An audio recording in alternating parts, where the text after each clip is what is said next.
أشرف الأنبياء والمرسلين وعلى آله وصحبه أجمعين. سبحانك لا علم لنا إلا ما علمتنا إنك أنت العليم الحكيم. رب اشرح لي صدري ويسر لي أمري واحلل عقدة من لساني يفقهوا قولي. أما بعد. الحمد لله على نعمة الإسلام، الحمد لله على نعمة الإيمان وكفى بها من نعمة. Alhamdulillah, segala puji bagi Allah Subhanahu wa taala yang memberi kita nikmat Islam iman, yang memberi kita berbagai macam kenikmatan. Dan sesungguhnya ketika kita menggabungkan antara sebuah kenikmatan dunia untuk kita sambungkan sampai akhirat, maka di situ kita sedang mendapatkan kabar gembira yang luar biasa dari Allah Subhanahu wa taala. Allah Subhanahu wa taala mengatakan di dalam Al-Qur'an, "Wa basyiril ladzina amanu wa 'amilus shalihat anna lahum jannatin tajri min tahtihal anhar kullama ruziqu minha min thamaratir rizqan qalu hadzal ladzi ruziqna min qabl wa utu bihi mutasyabiha." Katanya Allah taala, berikan kabar gembira wahai Muhammad kepada orang-orang yang beriman kepadaku serta membuktikan keimanannya dengan mereka memperbanyak amal soleh, dengan cara mereka memperbaiki sholatnya, memperbaiki patuhnya, memperbaiki baktinya, memperbaiki cara pandangnya, memperbaiki apa yang keluar dari lisannya, memperbaiki segala sesuatu yang ada pada dirinya. Katakan kepada mereka, anna lahum jannatin tajri min tahtihal anhar. Mereka aku janjikan akan aku masukkan ke dalam syurgaku. Sebuah tempat di mana Allah Ta'ala menjadikan sungai-sungai itu mengalir di bawah rumah-rumah mereka. Kullama ruziqu minha min thamaratir rizqan qalu hadzal ladzi ruziqna min qabl. Mereka ketika komentarnya orang-orang ahli syurga, komentarnya para penduduk syurga, ketika mereka menikmati kenikmatan-kenikmatan syurga, mereka mengatakan hadzal ladzi ruziqna min qabl. Ya Allah, ini dulu saya pernah ngicipi juga ini. Ya Allah, yang kayak gini ini saya nemu juga ini di dunia. Ya Allah, buah-buahnya syurga dibikin sama Allah Ta'ala mirip sama buah dunia. Rumah-rumahnya syurga dibikin sama Allah Ta'ala mirip dengan rumah-rumah dunia. Pertemuan-pertemuan di syurga juga dibikin sama Allah Ta'ala mirip-mirip dengan pertemuan di syurganya Allah Ta'ala. Ya Allah, dulu saya majelis sama kayak gini. Ya Allah, dulu saya dengerin kalimat-kalimat indah sama seperti di sini. Dulu saya di dunia juga mendengarkannya. Saya mendengarkan lantunan Al-Quran sebagaimana dulu saya juga pernah dengar di dunia. Cuman bedanya apa?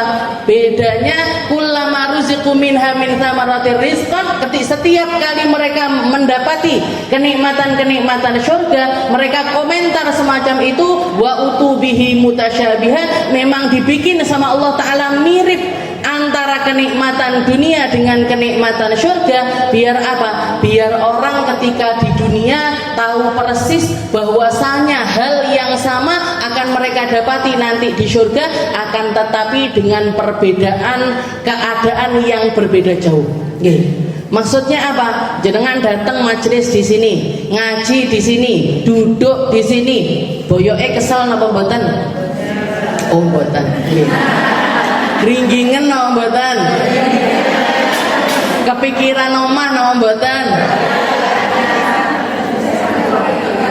Ketika kita duduk di majelis ini, dengan segala macam permasalahan dunia kita masing-masing, kita bawa di tempat ini dengan harapan mendapatkan ketenangan hati. Tapi ketika jenengan nanti bermajlis di syurganya Allah Ta'ala, duduk-duduk ngobrol di dalam syurga, sumpeke wis ndak enek, kesele wis ndak enek, lorone wis ndak enek, utange wis ndak enek. Jadi jenengan bayangkan, kita duduk majlisan tanpa memiliki sedikit pun kekhawatiran di dalam diri kita. Oke, jadi bukan cuman komentarnya itu kenikmatan surga itu bukan cuman tentang makanan, minuman dan juga rumah yang indah dan lain sebagainya. Enggak, pertemuan pertemuan semacam ini pun juga akan kita temui lagi di dalam surganya Allah Ta'ala, tapi dengan keadaan yang luar biasa berbeda. Kalau sekarang kita punya usia macam-macam, kalau di sini sekarang kita usianya macam-macam, kalau misalkan jilbabnya dibuka kabeh, ketok kabeh Bu niki, mana yang 50 tahun ke atas, mana yang 40 tahun ke atas, mana yang 30 tahun, ketok kabeh. Jadi kenapa ya ubane ketok kabeh? Oh, isak biyet berarti 60 ke atas ini. Jadi beda-beda. Tapi nanti di surganya Allah Ta'ala semuanya punya usia yang sama, semuanya punya kecantikan yang sama, semuanya punya postur tubuh yang indah semuanya. Jadi jenengan nggak akan nemu bahan celatuan, nggak ada. Bahan gibahan juga nggak ada. Karena memang itu semuanya disingkirkan sama Allah Ta'ala, ditinggal di alam dunia, dan orang-orang penduduk surga itu orang-orang yang memiliki ketenangan hati dan ketenangan ucapan dan perangai-perangai yang indah luar biasa. Dibikin sama Allah Ta'ala. Kalau tentang fisiknya disamakan dengan fisiknya Nabi Allah Yusuf, yang dikatakan kalau misalkan Allah Ta'ala punya kegantengan sebanyak bulatan, separuh kegantengan itu tadi diberikan kepada jadi separuhnya diberikan kepada Nabi Muhammad SAW. Sedangkan separuhnya lagi dibagi separuh, berarti seperempatnya itu diberikan kepada Nabi Allah Yusuf. Seperempatnya dibagikan dari manusia mulai dari zamannya Nabi Adam sampai akhir zaman. Seperempat nih Bu, dibagikan kepada seluruh manusia, baik yang laki maupun yang perempuan, mulai dari zamannya Nabi Adam sampai akhir zaman. Itu aja masih ditambahi, dikelongi jatahnya para nabi-nabinya Allah.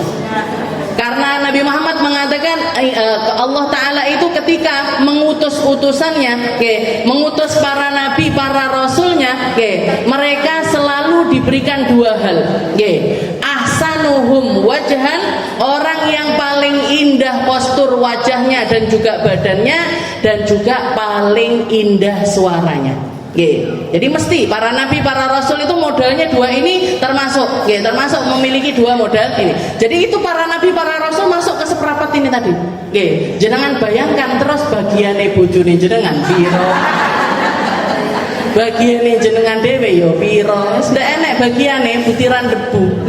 Nah, tapi nanti di surga semuanya disetarakan gantengnya seperti gantengnya Nabi Allah Yusuf.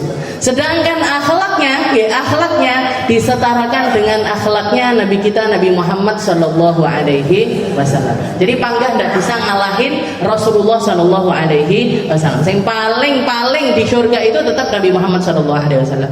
Jadi ketika kita setiap kali kita ketika kita melihat apapun di dunia ini Bu, biar hatinya jenengan ini enak, biar hatinya jenengan ini tenang, biar hatinya jenengan ini punya sambungan dengan alam akhirat, lihat kenikmatan dunia, sambungkan ke kenikmatan akhirat. Ya Allah, segere banyu dah neo segere banyune surga.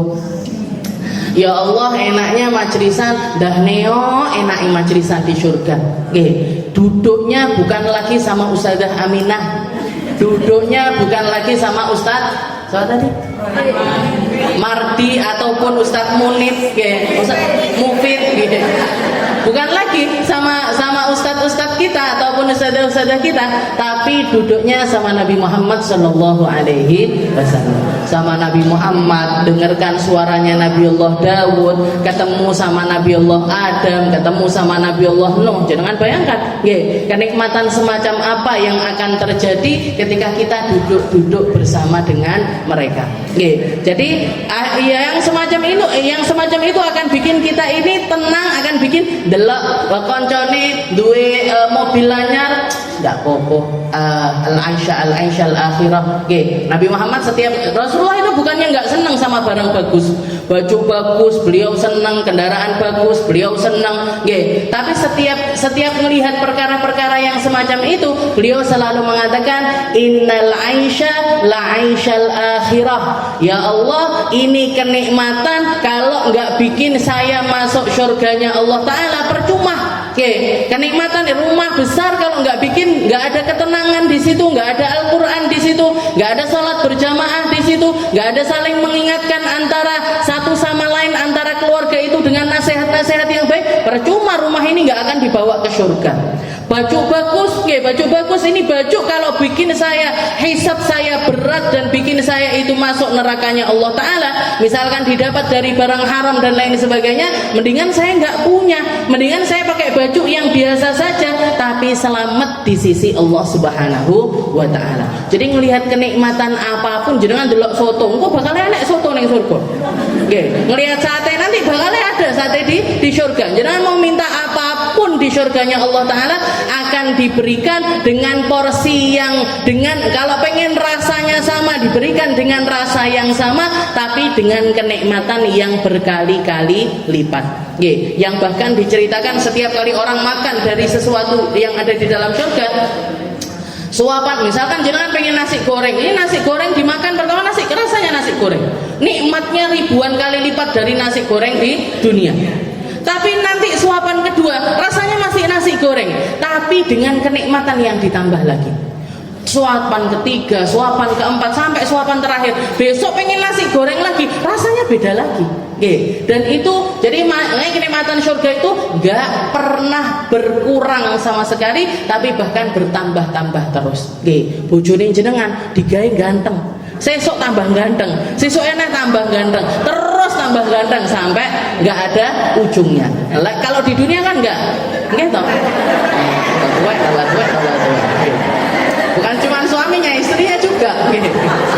Makanya jadi nggak percuma kalau misalkan kita punya kenikmatan di dunia tapi nggak bisa menikmatinya di surganya Allah Ta'ala, itu menjadi sesuatu yang tidak ada nilainya. Makanya Allah Ta'ala buka kalimatnya dengan wabasyiril ladina aman, kasih ceritakan wahai Muhammad, kasih kabar gembira kepada orang-orang yang beriman kepadaku, karena ini jadi kuncinya orang masuk surga. Orang masuk surga nggak bawa la ilaha illallah, nggak bisa. Setelah itu wa amilus solihat, setelah itu mereka hidup di atas amal-amal soleh yang mampu mereka lakukan. Kullama ruziqu minha min thamarah. Jadi kenikmatan akhirat yang semacam itu jangan kita gadaikan dengan kenikmatan dunia yang enggak seberapa.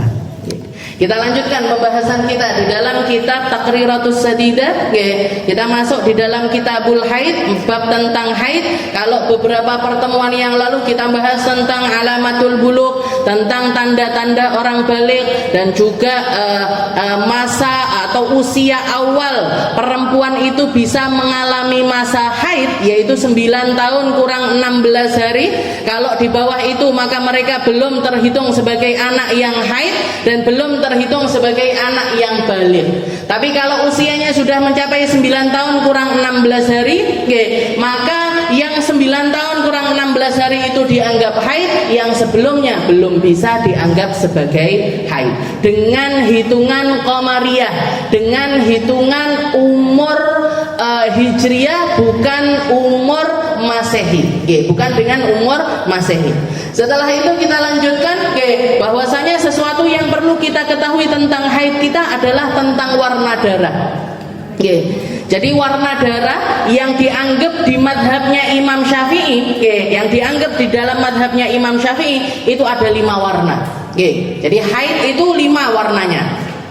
Balonku ada 5. Tapi haid 5 juga warnanya. Nah ini kita bisa melihatnya atau bisa mengkategorikannya dari segi warnanya dan juga dari segi sifatnya. Dari segi warnanya bisa kita bedakan, dari segi sifatnya juga kita bisa bedakan. Dari segi warna apa? Dari segi warna yang paling kuat hitam, di bawahnya merah, di bawahnya lagi coklat, di bawahnya lagi kuning, di bawahnya lagi adalah keruh.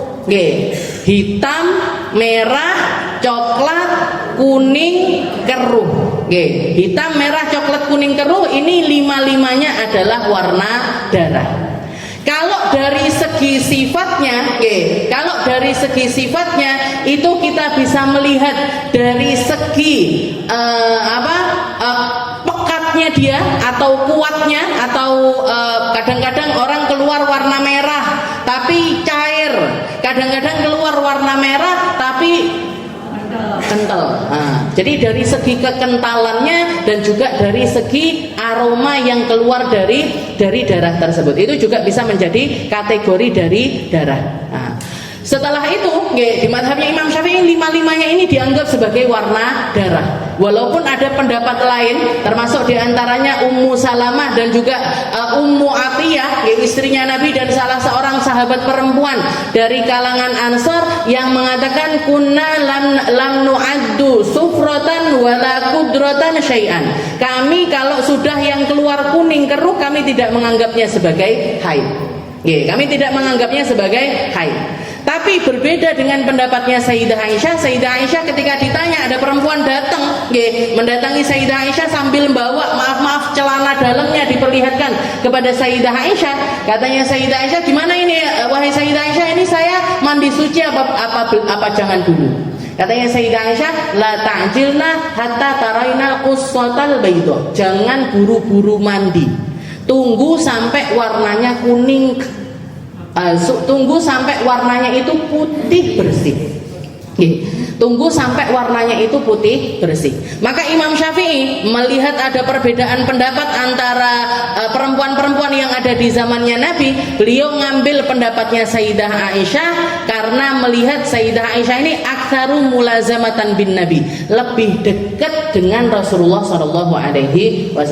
Rasulullah lebih sering mendatangi Sayyidah Aisyah. Rasulullah kalau ada ilmu apa-apa yang didatangi Sayyidah Aisyah. Jadi banyak perkara yang istimewa dari diri Sayyidah Aisyah. Bahkan Sayyidah Aisyah pernah mengatakan, saya ini adalah satu-satunya istrinya Nabi yang bahkan ayat Al-Quran itu turun ketika saya satu selimut dengan Nabi.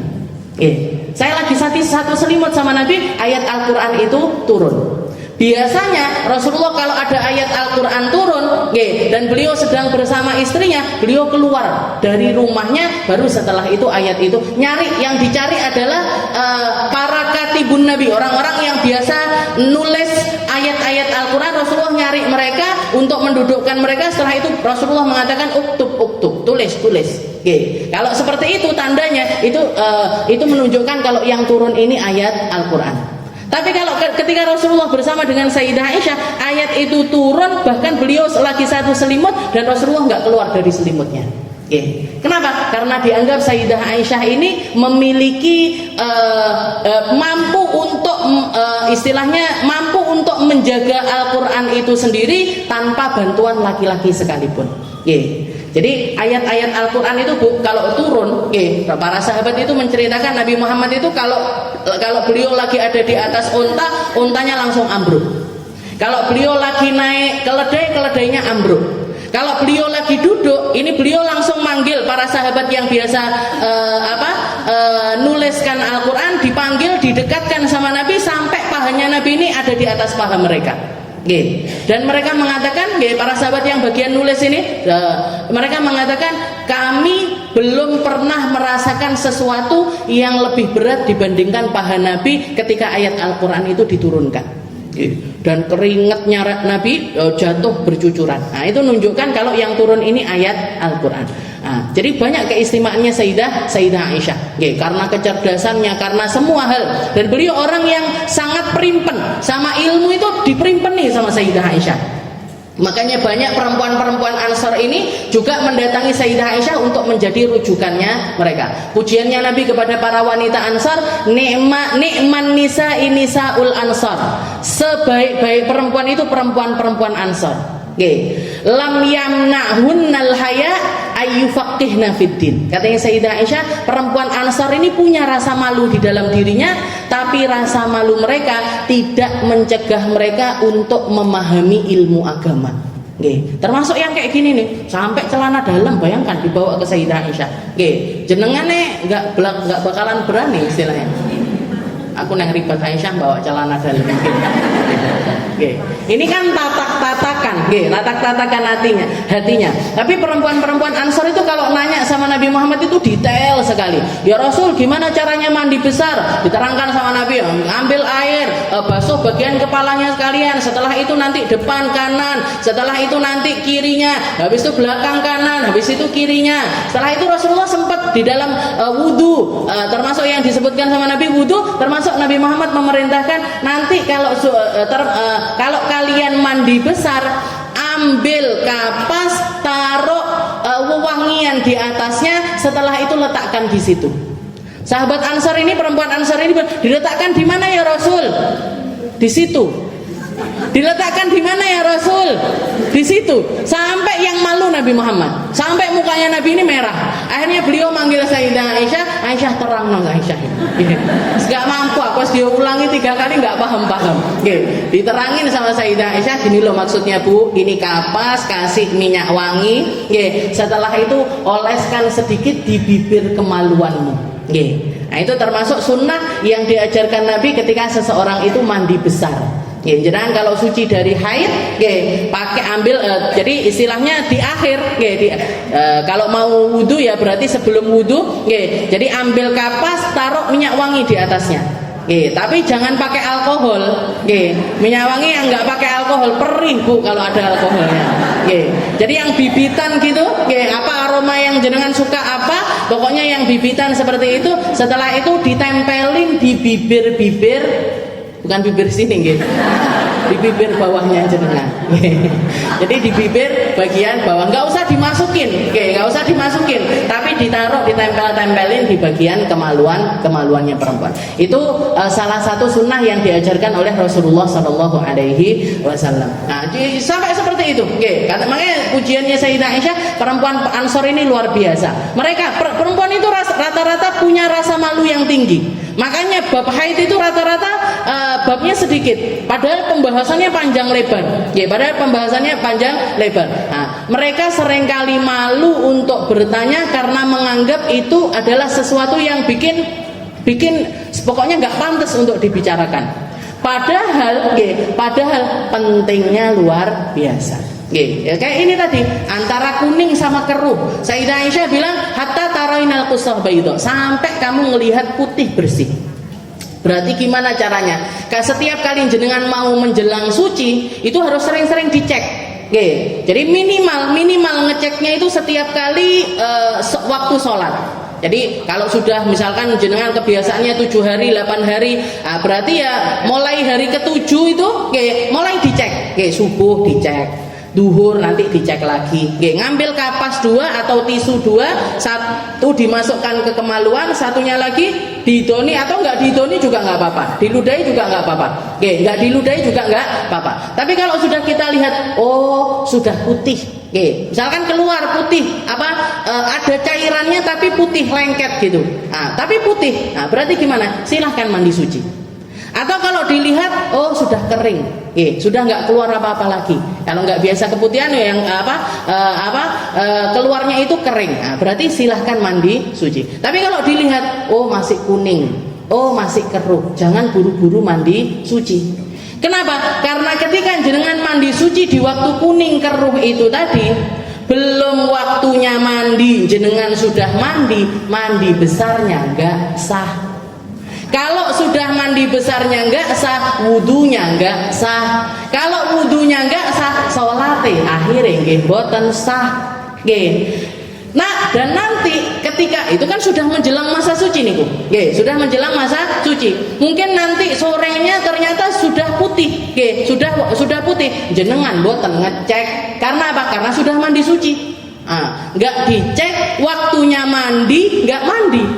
Yang tadi waktunya nggak mandi dia justru mandi, yang sekarang waktunya mandi dia justru nggak mandi. Akhirnya apa yang terjadi? Semua sholat yang dilakukan antara haid ke haid berikutnya semuanya dianggap tidak sah. Jadi wudu, sholat, dikiranya sholatnya itu sah, padahal tidak sah. Kenapa? Karena salah menempatkan waktu mandi suci. Karena salah menempatkan waktu mandi suci. Jadi harus hati-hati. Setiap kali mau suci, baik itu haid ataupun nifas, harus dipastikan sudah melihat warna putih bersih. Terus gimana Ustazah yang dulu-dulu masa jahiliyah kadung ngoten niku? Nggih. Wes kadung ini nggak merhatikan kuning keruhnya, nggak diperhatikan sama sekali. Nah, maka jenengan bisa ngambil pendapatnya Ummu Atiyah ini tadi. Nggih, yang bilang kami tidak menganggap kuning keruh itu sebagai sebuah haid. Nggih. Dadi piye? Ndak usah dikodoi ritek. Yang penting jenengan dari dulu pokoknya merah, merah, hitam, coklat itu yang dianggap haid. Yang kuning keruh nggak saya anggap haid. Wah, karena cuma ngelihat softteknya wis entek, langsung mandi aja. Ke celana dalamnya sudah bersih, langsung mandi aja, nggak sampai ngecek yang semacam itu. Tapi sekarang setelah belajar, ambil pendapatnya Sayyidah Aisyah, yang menjadi pendapat yang terkuat. 5 warna itu tadi. Dan juga ini dari segi sifatnya juga bisa menjadi perbedaan antara sifat. Kenapa kok kita harus tahu tentang warna darah dan juga sifat darah? Karena itu nanti juga menentukan haid dan istihadah. Kalau jenengan mengalami istihadah, itu juga jadi penentu. Misalkan ada perempuan keluar darah 20 hari. Ada perempuan keluar darah 20 hari. Jadi keluar darah selama 20 hari. 10 harinya warnanya hitam, 10 harinya warnanya merah. 10 hari hitam, 10 hari merah. Ini nggak bisa Bu, jenengan di hari ke-15 baru suci. Ya memang mandi sucinya di hari ke-15, karena kita nggak tahu kalau itu bakalan bablas sampai hari ke-20. Tapi walaupun sucinya hari ke-15, tapi yang dianggap haid hanya 10 hari. Yang 10 hari berikutnya dianggap sebagai istihadah. Kenapa kok dianggap sebagai istihadah? Karena perbedaan warna dan juga masa yang keluar. Jadi perbedaan warna ini tadi menentukan mana yang jadi haid, mana yang jadi istihadah. Seperti yang kita bahas kemarin, ada yang namanya mumayyizah, ada yang namanya ghairu mumayyizah. Ada orang yang bisa membedakan darah, ada orang yang tidak bisa membedakan darah. Bahkan kalau misalkan warna ini tadi bukan 10 hari hitam, 10 hari merah, tapi misalkan Ustazah saya keluar 20 hari, warnanya hitam semua. Warnanya hitam semuanya. Tapi Ustazah, yang 10 hari pertama itu brol-brol, kental, banyak. Yang 10 hari kedua encer. Yang 10 hari kedua hitam tapi encer. Gimana ini hukumnya? Tetap sama. 10 hari yang pertama yang dianggap haid, 10 hari yang kedua dianggap istihadah. Berarti ada 5 hari dari waktu ini tadi yang harus kita qadha sholatnya. Jadi nggak dosa ketika 5 hari ini tadi nggak sholat, nggak dosa. Tapi 5 hari ini tadi perlu untuk diqadha. Kenapa? Karena ternyata haid saya hanya 10 hari, bukan 15 hari. Jadi nggak bisa pakai patokan, pokoknya 15 haid, yang selanjutnya istihadah. Nggak bisa. Itu hanya bisa dijadikan patokan untuk mandi suci. Jangan kalau keluar darah sudah mencapai 15 hari, hari ke-15 itu harus mandi suci.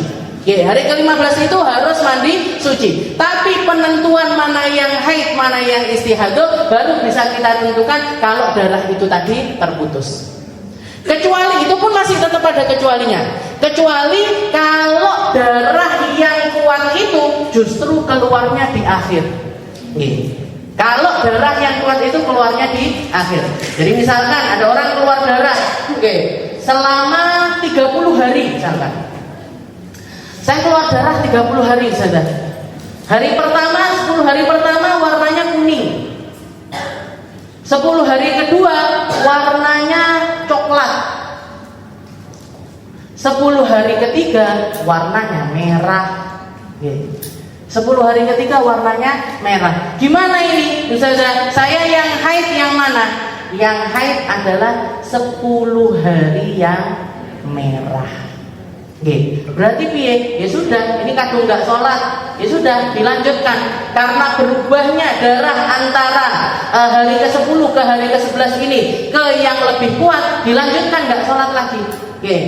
Dari merah, dari coklat ke merah juga perbedaannya ke yang lebih kuat, berarti nggak sholat lagi. Mandi sucinya kapan? Mandi sucinya hari ke-30. Mandi sucinya hari ke-30 dan 20 hari ini tadi wajib diqodho. Angel Ustaz ya. Apa kabar haid-haid saya yang itu pentingnya belajar. Makanya jangan sampai anak-anaknya jenengan nggak belajar tentang haid. Oke. Jadi paling amannya belajar ilmu haid itu di usia 8 tahun 9 tahun. Oke. Atau paling enggak 9 tahun lah. 9 tahun mereka harus belajar tentang ilmu haid. Biar apa? Biar ke depannya benar. Oke. Jadi cukup ketidakbenaran itu di jenengan aja, jangan diwariskan kepada anak-anaknya. Oke, jangan diwariskan kepada anak-anaknya. Jadi ini tentang warna darah. Oke, jadi warna darah itu 5 ini tadi. Oke, hitam, merah, coklat, kuning, keruh. Oke, kalau sudah kelihatan putih baru kita mandi suci. Kalau belum kelihatan putih maka jangan buru-buru mandi suci. Oke, jangan buru-buru mandi suci. Setelah itu yang akan kita bahas adalah 2 perkara ini tadi. Oke, 2 perkara. Oke, kapan seseorang dianggap haid dan berapa minimal masa suci. Oke, jadi perempuan itu bisa mengalami haid. Jadi kaidahnya, rumusannya, kalau orang itu haid adalah perempuan itu dianggap mengalami haid ketika mereka melihat darah keluar. Nah, jadi begitu kelihatan keluar darah, maka pertama kali yang harus masuk di dalam pikiran kita, oh saya haid. Saya haid. Haid berarti nggak boleh sholat, nggak boleh hubungan suami istri, nggak boleh masuk masjid, nggak boleh megang Al-Quran dan lain sebagainya. Tapi dengan syarat. Jadi tapi dengan syarat. Syaratnya apa? Kalau dia perempuan yang pertama kali mengalami haid, kalau dia perempuan yang pertama kali mengalami haid, atau yang kita sebut dengan mubtadi'ah, perempuan yang mubtadi'ah, maka yang disyaratkan di situ adalah usianya harus sudah di atas 9 tahun kurang 16 hari. Kalau usianya di bawah itu, maka tidak bisa kita anggap haid. Tapi kalau usianya sudah di atas 9 tahun kurang 16 hari, maka darah itu sudah bisa dianggap sebagai darah haid. Jadi sudah bisa dia. Anak saya keluar darah sudah umurnya berapa? 10 tahun. Ya sudah. Berarti dia haid. Umurnya berapa? 11 tahun. Oh ya udah, berarti itu darah haid. Umurnya berapa? 20 tahun. Ya, sudah pasti haid. Jadi 9 tahun kurang 16 hari. Nah, tapi kalau untuk perempuan yang berulang, seperti mayoritas perempuan di sini, jadi yang haidnya itu sudah berulang-ulang, kapan ketika kita keluar darah itu darahnya dianggap sebagai darah haid, yaitu ketika mencapai minimal suci 15 hari 15 malam. Jadi ketika dia sudah mencapai minimalnya suci, yaitu 15 hari 15 malam, maka darah itu dianggap sebagai darah haid. Nah, maka jenengan kita semuanya kalau lagi keluar darah, yang pertama kali harus dilihat, aku haid yang terakhir suci tanggal berapa ya? Dihitung, oh sudah 15 hari, ya sudah, berarti itu darah haid. Oh sudah 17 hari, oh ya sudah, itu berarti sudah masuk waktu haid. Tapi kalau diingat, oh saya kok kayaknya masih suci 10 hari, lah kok sudah keluar lagi. Saya masih suci 10 hari kok sudah keluar lagi, maka darah itu tidak bisa dianggap sebagai darah haid. Masuknya apa Ustazah? Masuknya istihadah takmilatan lituhur. Dia itu adalah perempuan yang istihadah, dan yang harus dia lakukan adalah menyempurnakan masa suci. Jadi yang harus dilakukan adalah menyempurnakan masa suci. Berapa yang tersisa dari masa sucinya, dia harus tetap sholat di masa tersebut. Baru setelah masuk masuk hari ke-15 silahkan untuk tidak sholat karena itu dianggap sebagai darah haid. Jadi misalkan contohnya, ada perempuan keluar darah haid selama 10 hari. 10 hari dia haid. Habis itu suci 10 hari. Nah, jadi baru suci 10 hari keluar lagi darah. Berapa lama? 10 hari juga. Jadi di awal bulan dia keluar 10 hari, suci 10 hari, belum genap 15 hari, dia sudah keluar lagi darah. Selama 10 hari. Gimana ini hukumnya? 15 hari ini tadi dianggap sebagai penyempurnaan masa suci. Yang 5 hari ini tadi dianggap sebagai penyempurna masa suci. Dia tetap wajib sholat di dalamnya. Istihadah istilahnya. Nah, nanti di hari ke 15 pas dari masa sucinya dia, jadi misalkan ini tanggal 10 ini, dia suci duhur, nah, duhur tanggal ke-10, maka hari ke-15 duhur itu dia baru mengalami haid. Yang 5 hari istihadah, yang 5 hari lagi haid. Istihadahnya jenis apa? Takmilatan lituhur, sebagai penyempurna masa suci. Jadi nggak bisa perempuan keluar darah sebelum masa 5. Jadi jarak antara haid dengan haid yang satunya kok di bawah 15 hari, itu tidak bisa dianggap sebagai darah haid. Jadi minimal masa sucinya perempuan kalau antara haid dengan haid itu adalah 15 hari 15 malam. Paham? Tak kasih contoh satu lagi.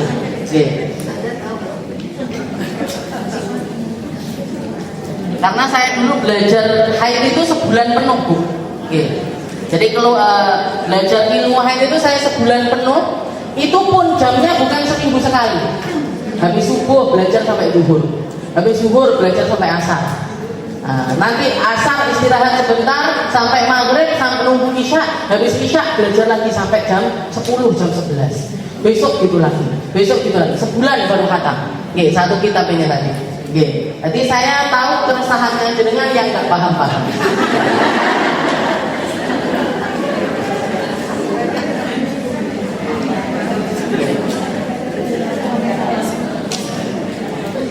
Jadi misalkan, saya kasih contoh lagi. Misalkan ada seorang perempuan, jadi ada seorang perempuan dia keluar darah, keluar darah selama 7 hari, keluar darah selama 7 hari. Setelah suci, dia mengalami suci 5 hari, keluar suci 5 hari. Habis itu keluar darah lagi selama 7 hari. Keluar darah lagi selama 7 hari. Gimana ini hukumnya? Yang 7 hari ini gimana? Yang 7 hari ini sudah pasti dianggap sebagai haid. Yang 7 hari sudah pasti dianggap sebagai haid. Yang 5 hari suci, yang 5 hari suci ini juga sudah pasti adalah naqab atau suci pasti. Setelah itu 7 hari yang kedua, 7 hari yang kedua, ini gimana ini? Kita anggap sebagai apa ini? Nah, yang 2 hari, yang 2 hari itu dianggap sebagai haid. Kenapa kok 2 hari dianggap sebagai haid? 7 hari, 3 hari bahkan. Nah, jadi 7 ditambah 5 12. 7 hari ini tadi 3 harinya adalah haid, 4 harinya adalah istihadah. Kenapa kok seperti itu? Kenapa kok seperti itu? Karena antara ini kalau ditotal, 7 tambah 5 12, dia masih memiliki masa haid 3 hari. Dia masih memiliki masa haid 3 hari. Maka yang 3 hari ini pun masih bisa dianggap sebagai haid. masih bisa dianggap sebagai haid. Yang 4 hari dianggap sebagai istihadah. Dianggap apa ini? Dia itu kenapa kok dianggap sebagai istihadah? Karena sudah di luar masa 15 hari 15 malam. Karena sudah di luar masa 15 hari 15 malam. Jadi yang 3 hari tadi dianggap sebagai haid. Setelah itu misalkan setelah 7 hari, setelah dia mengalami ini tadi, dia keluar lagi, setelah 5 hari keluar lagi 7 hari, keluar lagi 7 hari. Berarti 4 tambah 5 berapa? 4 tambah 5 9 hari, 9 hari ditambah 7. Tapi kalau seperti ini semuanya masih dianggap sebagai istihadah. Nanti kalau keluar lagi baru dia dianggap sebagai haid. Paham apa buatan? Anggap aja paham lah ya. Jadi itu untuk usia untuk masa-masa haid itu berhentinya darah harus kita perhatikan. Warnanya darah juga harus kita perhatikan. Walaupun sebagian ulama sekarang semacam Buya Yahya itu beliau mengatakan perempuan sekarang sulit kalau harus ngenik darah itu sesuai dengan warnanya, karena biasanya yang keluar sama yang ada di yang ada di pembalut itu warnanya juga sudah berubah. Warnanya juga sudah berubah. Gimana? Beliau nyikapi seperti apa? Kalau Buya Yahya biasanya beliau lebih ke perhitungan. Jadi beliau ngambilnya itu pokoknya masa-masanya ini diperhatikan, darah ini atau warna darah ini ya kita sampaikan tapi nggak usah terlalu detail. Istilahnya kalau untuk warna darah yang penting jenengan paham tentang hitungan-hitungannya, maka insya Allah sudah aman untuk kita itu naruh di mana haid saya dan di mana masa suci saya. Selanjutnya yang terakhir adalah ini. Minimal masa suci. Jadi minimalnya masa suci. Jadi perempuan itu harus memperhatikan tentang minimal masa suci. Yang pertama antara haid dengan haid. Seperti yang tadi kita bahas. Kalau minimal masa suci antara haid dengan haid, maka harus memastikan sampai 15 hari 15 malam. Kalau belum sampai 15 hari 15 malam, maka dia dianggap sebagai takmilah lituhur. Harus menyempurnakan masa suci. Harus nambahi masa sucinya, baru setelah itu yang selanjutnya dianggap sebagai haid. Tapi kalau antara haid dengan nifas, nah ini karena perempuan keluarnya bukan haid saja, tapi ada haid dan juga nifas. Gimana ini? Kalau perempuan seperti yang kita bahas kemarin, orang hamil bisa haid. Kalau di mazhabnya Imam Syafi'i, orang hamil itu bisa mengalami haid. Walaupun mayoritas perempuan kalau sudah hamil dia nggak akan keluar haid. Tapi kadang-kadang ada perempuan hamil yang haid. Kalau syaratnya haid terpenuhi, berarti itu dianggap sebagai haid. Nah, maka kalau misalkan ada perempuan hamil setelah itu dia mengalami haid, maka kalau itu berlanjut dengan nifas, maka ini bisa terjadi walaupun tanpa ada jeda sama sekali. Jadi misalkan ada perempuan hamil 9 bulan, sudah mau melahirkan, sebelum melahirkan dia haid 5 hari. Jadi keluar darah itu 5 hari berturut-turut itu keluar darah. Atau ngeflag banyak sekali dan sudah di atas 24 jam selama 5 hari. Setelah 5 hari dia keluar darah, lahiran, wiladah atau melahirkan dia. Setelah melahirkan langsung lanjut nifas. Gimana ini? Gak apa-apa. Yang sebelum lahiran dianggap sebagai haid, yang setelah lahiran dianggap sebagai nifas. Yang sebelum haid dianggap sebagai haid, yang sebelum melahirkan dianggap haid, yang setelah melahirkan dianggap sebagai nifas. Jadi kalau minimal jarak antara haid dengan nifas, jadi haidnya dulu, baru setelah itu nifas, maka walaupun tanpa minimal masa suci itu bisa terjadi. Atau misalkan gini, ada perempuan hamil, dia haid selama 10 hari. Nggih. Selama 10 hari dia mengalami haid. Jadi selama 10 hari dia mengalami haid. Habis itu nggih, jadi 10 hari haid. Habis itu jarak 10 hari atau suci 10 hari, nggih, lahiran. Nah, jadi jarak 10 hari dia melahirkan. Setelah melahirkan langsung keluar darah nifas 40 hari misalkan. Nah, gimana ini? Jarak antara haid saya dengan nifas saya nggak sampai 10, nggak sampai 15 hari. Gimana? Nggak masalah. Oke. Karena jarak minimal antara haid dengan nifas itu bahkan tanpa jarak, dijaraki lahiran aja. Oke. Kalau yang sebelum lahiran dianggapnya sebagai haid, kalau yang setelah lahiran dianggapnya sebagai nifas. Oke. Jadi kalau jarak antara haid dengan haid minimalnya adalah 15 hari 15 malam. Kalau masih belum 15 hari 15 malam, belum bisa dianggap sebagai haid. Bahkan kalau keluarnya itu di masa-masa 15 hari, jarak itu tadi masih juga dianggap sebagai haid. Masih juga dianggap sebagai haid. Contohnya misalkan ada perempuan keluar darah 2 hari, suci 2 hari, darah lagi 2 hari, suci lagi 2 hari, terus sampai hari ke-15. Oke, gimana ini hukumnya gimana? 2 hari haid, 2 hari suci, 2 hari haid, 2 hari suci, 2 hari haid, 2 hari suci. Gimana ini? Dia ini perempuan yang seperti apa? Kalau semuanya itu terjadi di masa 15 hari, maka semuanya dianggap sebagai haid. Oke, semuanya dianggap sebagai haid. Sholat di dalamnya dianggap haid, puasa di dalamnya dianggap haid. Walaupun kalau puasa, kalau misalkan puasa, dia tetap diwajibkan untuk mengkodok di hari yang lain. Nanti Ramadan 2 hari haid, 2 hari suci, 2 hari haid, 2 hari suci. Yang 2 hari yang lagi haid saya nggak puasa Ustazah, tapi yang 2 hari suci saya puasa. 2 hari lagi saya nggak puasa, 2 hari lagi saya puasa. Gimana ini? Semuanya tetap wajib untuk dikodok.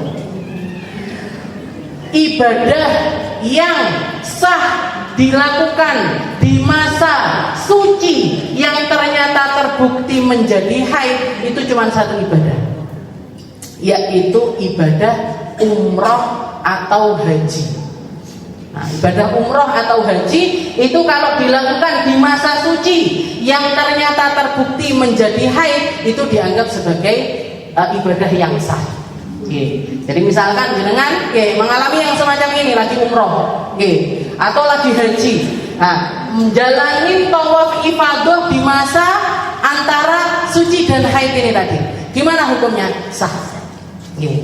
Nah, tapi kalau untuk puasa tetap wajib dikodok. Kalau tetap karena apa? Kenapa kok seperti itu? Karena di madhab yang lainnya, kalau di madhabnya Imam Syafi'i, patokannya di madhabnya Imam Syafi'i, suci yang terjadi di antara haid itu dianggap sebagai haid. Nah, jadi kaidahnya suci yang terjadi di antara haid itu dianggap sebagai haid. Nah, kalau sudah seperti itu kan berarti sholat gak sah, puasa nggak sah, harus wajib dikodok di hari yang lain. Nah, umroh juga nggak sah, tawaf ifadah juga nggak sah. Nah, tapi ketika terjadi yang semacam ini, beliau memberikan pengecualian, ngambil pendapatnya Imam Malik yang mengatakan kalau sesuatu yang terbukti keluar darah itu yang dianggap haid, suci diantaranya dianggap sebagai suci. Nah, itu kalau di mazhabnya Imam Malik. Nah, maka dikatakan karena ini juga akan menyulitkan orang. Kalau jangan apalagi biasanya orang kalau berangkat umroh, berangkat haji kan minum pil. Nanti ngeflag, keluar sebentar, suci sebentar, keluar sebentar, suci sebentar. Gimana ini? Nah, ketika jenengan yang penting lagi di masa suci, lagi nggak ngeflag, lagi nggak keluar darah, maka lakukan apapun ibadah. Jangan mau ngambil mikot umroh silahkan, mau ngambil mikot untuk istilahnya untuk haji silahkan. Dan ibadah di dalamnya atau di antaranya itu tetap dianggap sebagai ibadah yang sah. Jadi suci di antara 2 haid itu dianggap sebagai haid. Itu patokan utamanya. Nah, tapi kalau haid ke nifas, haid dulu baru setelah itu nifas, maka tanpa minimal masa suci. Nah, yang terakhir antara nifas dengan haid. Antara nifas dengan haid. Gimana ini? Patokannya ada dua, dibagi menjadi dua pendapat. Kalau terjadinya di masa 60 hari, kalau terjadinya di masa 60 hari, maka minimal sucinya adalah 15 hari 15 malam.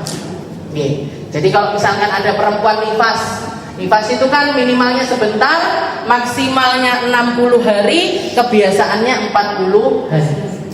Jadi kalau misalkan ada perempuan nifas, dia keluar darah habis lahiran, melahirkan, keluar darah selama 10 hari. Setelah itu suci 10 hari, darah lagi 10 hari, suci lagi 10 hari, keluar darah lagi 10 hari, habis itu suci. Gimana ini hukumnya? 10, 10, 10, 10, 10, 50 hari. Keluar darah selama 50 hari. Gimana ini hukumnya? Semuanya dianggap sebagai nifas. Semuanya dianggap sebagai nifas. Kenapa? Karena jarak antara suci dengan nifas itu kurang dari 15 hari. Karena jarak antara suci dengan nifas itu di bawah 15 hari. Nah, kalau di bawah 15 hari, maka kalau di bawah 60 hari, maka syarat minimal jarak antara nifas dengan haid adalah 15 hari 15 malam. Tapi kalau di bawah itu masih dianggap sebagai nifas. Jadi beda lagi ceritanya kalau gini. Saya keluar nifas 20 hari. Saya keluar nifas 20 hari. Habis itu suci 20 hari. Suci 20 hari. Setelah itu keluar darah 10 hari. Jadi ini 20 hari, setelah itu 20 hari, setelah itu 10 hari. Gimana ini hukumnya? Yang 20 hari ini tadi nifas, yang 20 hari ini suci, yang 10 hari adalah haid. Kenapa kok jadi haid? Padahal ini masih di masa 60 hari. Masih di masa 60 hari. Kenapa kok dianggap sebagai haid? Karena jarak yang memisahkan di antara dua darah ini di atas 15 hari 15 malam. Nah, kalau jaraknya di atas 15 hari, maka yang pertama dianggap nifas, yang kedua dianggap sebagai haid. Yang kedua dianggap sebagai haid. Tapi kalau misalkan di luar 60 hari, kalau di luar 60 hari, maka jaraknya minimal adalah sebentar. Jadi jarak minimal darahnya adalah sebentar. Kayak misalkan, ada perempuan nifas 60 hari. Innalillahi wa inna ilaihi raji'un. Jadi keluar darah selama 60 hari. Ini saya kriip-kriip. Jadi keluar darah selama 60 hari. Jam misalkan dia lahiran jam 1 siang. Lahiran jam 1 siang. Pas jam 1 siang hari ke-60 berhenti darahnya. Berhenti. Darahnya berhenti. Tapi habis itu jam 2 siang keluar lagi. Keluar lagi. Berapa hari? 7 hari misalkan. Keluar lagi selama 7 hari atau 10 hari. Gimana ini? Saya keluar darah totalnya 70 hari. Gimana ini? Karena jarak antara nifas dengan haid ini tadi berjarak walaupun cuma sebentar, maka yang 60 hari dianggap sebagai nifas, yang 10 hari dianggap sebagai haid. Jadi yang 60 hari dianggap sebagai nifas, yang 10 hari dianggap sebagai haid. Kenapa? Karena sudah ada jarak yang memisahkan. Dan minimal suci antara nifas dengan haid itu adalah sebentar. Tapi kalau misalkan nggak ada sama sekali, bablas langsung 70 hari, maka dia dianggap sebagai orang yang istihadah di dalam nifas, bercampur antara nifas, haid dan juga suci. Nanti aja saya terangkan terakhir ben jenengan ndak tambah mumet. Saya istihadah di dalam haid gak kelar-kelar, saya ditambahi istihadah di dalam nifas. Nanti aja. Insya Allah mungkin dikasih kefahaman sama Allah Ta'ala, dikasih butuh sama Allah Ta'ala, dikasih ngerti sama Allah Ta'ala, sehingga ilmu yang semacam ini kita dimampukan untuk mempelajarinya, untuk merapikan keadaan sholat kita di hadapan Allah Subhanahu wa Ta'ala, untuk membenahi sesuatu yang akan pertama kali menjadi pertanyaan di alam akhirat nanti. Jadi yang pertama kali ditanya adalah tentang sholat kita. Kalau sholatnya baik, yang lainnya dianggap baik. Yang kalau sholatnya sudah nggak baik, yang lainnya dianggap tidak baik. Nah, makanya ini termasuk ilmu wajib. Walaupun bingungi tapi panggah kudu paham, walaupun nggak ngerti panggah kudu ngrungokne. Dan saran saya itu tadi, jangan anak-anaknya jenengan, cucu-cucunya jenengan, minimal di usia 8 tahun, 9 tahun, atau kalau misalkan itu dilihat terlalu kecil, maka ya usia 10 tahun, 11 tahun, itu adalah waktu yang paling pas untuk mereka mempelajari ilmu haid, walaupun sekedar yang pakemnya, walaupun sekedar pakemnya, biar mereka bisa menghadapi kedepannya. Jadi ini ilmu yang harus diketahui oleh semua perempuan dan menjadi kewajiban para bapak-bapak untuk mengajarkan kepada anak istrinya tentang bab ini, untuk memperbaiki ibadah mereka di hadapan Allah Subhanahu wa Ta'ala. Mungkin dikasih kegampangan, mungkin dikasih kefahaman, mungkin dikasih istiqomah di dalam mengkaji semua ilmu-ilmunya Allah. Ala hadhihi niyyah wa ala kulli niyatin salihah wa ila hadratin Nabi Muhammad sallallahu alaihi wasallam bisirril Fatihah.